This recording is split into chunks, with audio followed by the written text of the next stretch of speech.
شب‌های بارونی من و چشمی به خواب، تو در بری دیگری و من مستی شراب.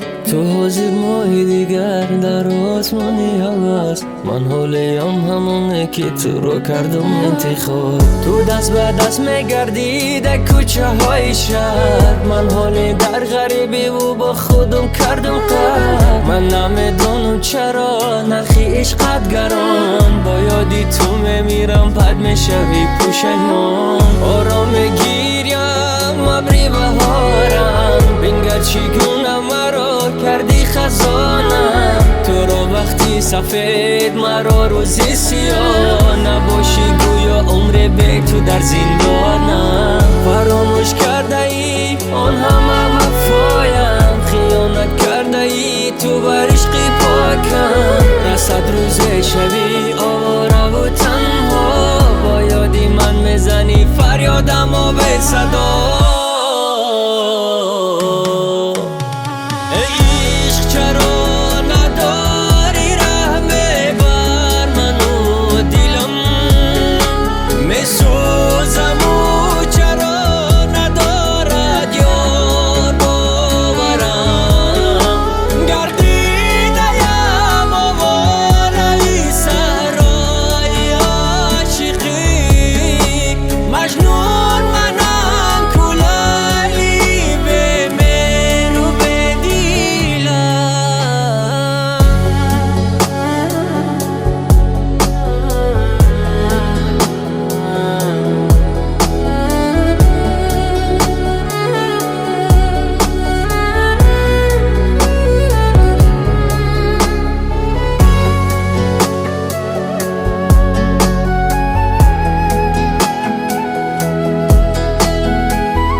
میدونم نیست دیگر مثالی من تو را نمیابی، اگرچی گردی روی دنیا. شب عروسی تو شب مرگم بشود، بیا اکنون بنگر تو احوال مرا.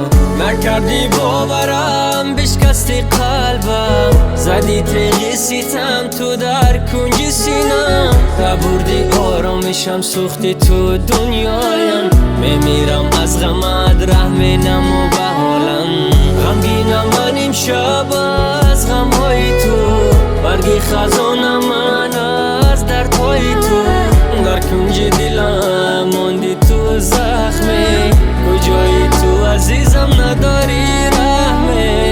عشقم رزان شد برابری باران، ابرها روان شد آرزوام شد ویران. در گردابی عشقی تو افتادم و پشیمان، روز به قدری عشقی من میرسی به ایمان.